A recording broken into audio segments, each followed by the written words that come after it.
ஃபுல்லாக பாருங்கள். ஸோ நம்ம பார்த்தோன்னா வந்து மசில் பில்டிங்க்கு தேவையான 3 டிப்ஸ் பார்த்தோன்னா ஃபஸ்ட்டு வந்து நல்ல வந்து ஒர்க் அவுட் வந்து தேவை.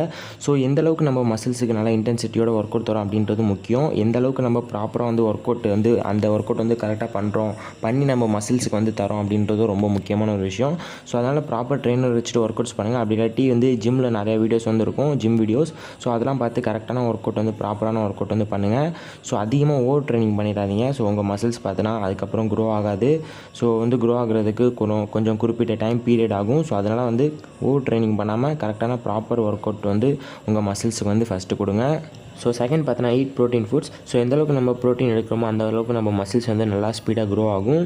ஸோ நம்ம பார்த்தோன்னா ப்ரோட்டீன் ஃபுட்ஸ் எதுக்காக எடுக்கணும் அப்படின்னு பார்த்தோன்னா வந்து நம்ம இப்போ ஒர்க் அவுட்ஸ் பண்ணி முடிச்சிட்டோம் அப்படின்னா ஸோ நம்ம மசில்ஸ் பார்த்தோன்னா டேமேஜ் ஆகிருக்கும். ஸோ அந்த டேமேஜான மசில்ஸை ரிப்பேர் பண்ணுறதுக்கு தான் நம்ம ப்ரோட்டீன் ஃபுட்ஸ் வந்து எடுக்க சொல்கிறாங்க. ஸோ அதனால் மறக்காமல் ப்ரோட்டீன் ஃபுட்ஸ் வந்து எடுத்துக்கோங்க. ஸோ ப்ரோட்டீன் எந்தெந்த ஃபுட்டில் அதிகமாக இருக்குன்னு சொல்லிட்டு உங்களுக்கு